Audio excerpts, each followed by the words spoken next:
100 रोटी वाला ससुराल। सुनो जी, मुझे तो शीतल की बड़ी फिक्र रहती है। उसका ध्यान तो बस घर के बाहर दोस्तों के साथ घूमने फिरने में ही रहता है। उसे कुछ बोलो तो एक नहीं सुनती। मैं तो कहती हूँ इसकी जल्दी शादी वादी करवा दो, वरना लड़की हाथ से निकल जाएगी। तुमसे ज़्यादा चिंता है मुझे शीतल की शादी की। कल ही वो रामपुर वाले मौसा जी को फ़ोन भी किया था। बता रहे थे एक लड़का है नज़र में। उनका अपना घर है और लड़का भी अच्छा है। अरे तो फिर बस बात चलाओ ना, एक बार देखे तो सही लड़का और घर बार कैसा है। कौन से लड़की की बात चल रही है यहाँ? तुम्हारी शादी की बात चल रही है बेटी। अब तुम्हारी शादी की उम्र हो रही है तो लड़का तो देखना पड़ेगा ना। उफ़ो, मुझे अभी नहीं करनी शादी वादी। ये तो मेरे खेलने कूदने के दिन है। बहुत खेल कूद ली तुम। अब घर के काम धाम सीखने की कोशिश करो, समझी? ससुराल जाकर हमारी नाक मत कटवा देना। सब्जी काटनी तो आती नहीं इसको, तो नाक ही कटवाएगी। अरे मैं इसे शादी तक अच्छे से सब सिखा दूंगी। आप तो बस उस लड़के से इसकी शादी की बात चलवाओ। कुछ दिनों बाद कुणाल और उसकी माँ शीतल को देखने घर आते हैं।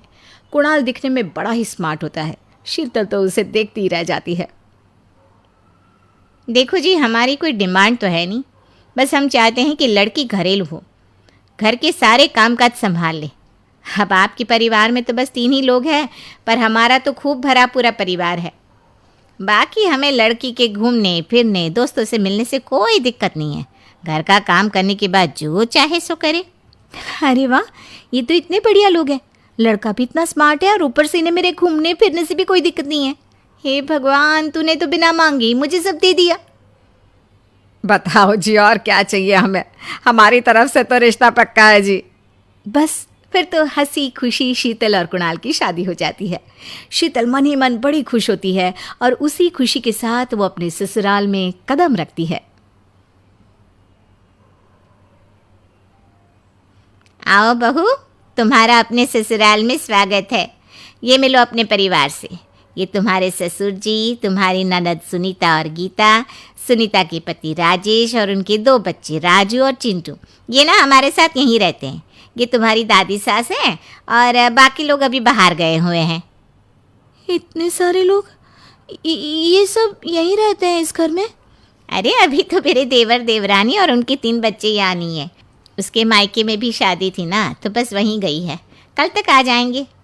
हे भगवान, ये घर है या धर्मशाला? ये सब एक साथ इस घर में कैसे रहते हैं? मुझे तो पता ही नहीं था इनका इतना बड़ा परिवार है। अब समझी कि कोई डिमांड क्यों नहीं की इन्होंने। ये सब चाल चले मेरे साथ। अरे बहू, खड़े खड़े क्या सोच रही हो? चलो अपने कमरे में जाकर आराम करो। जी माँ जी। अगले दिन शीतल का ससुराल में पहला दिन होता है। शीतल रसोई में जाकर सबके लिए खीर बनाने लगती है। तभी उसकी ननद सुनीता आती है। अरे वाह भाभी, आज क्या बना रही हो? बस दीदी, आज वो पहली रसोई है ना, तो खीर बना रही थी। अरे भाभी, ये खीर वीर रहने दो। घर में 4 लोगों को शुगर है और कुछ लोग मीठा ही नहीं खाते। आप ना सीधा खाना ही बना दो। क्या फ़र्क पड़ता है मीठा बने या नमकीन? बस बहू के हाथ की पहली रसोई होनी चाहिए ना। जी दीदी, तो फिर मैं खाना ही बना देती हूँ। आप बता दो खाने में क्या बनेगा?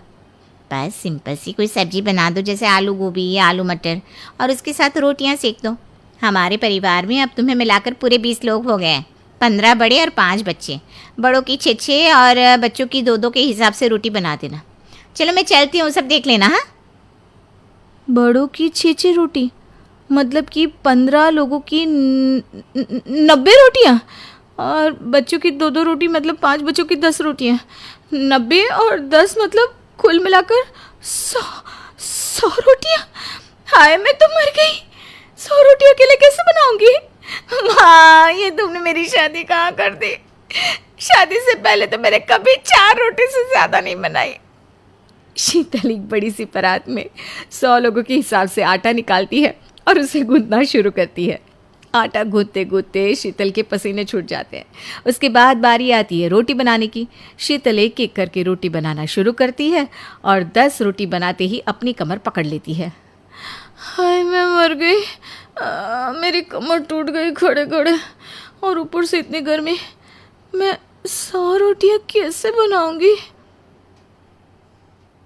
अरे भाभी, सब बाहर रोटियों का इंतजार कर रहे हैं। ज़रा जल्दी जल्दी रोटी सेक दो।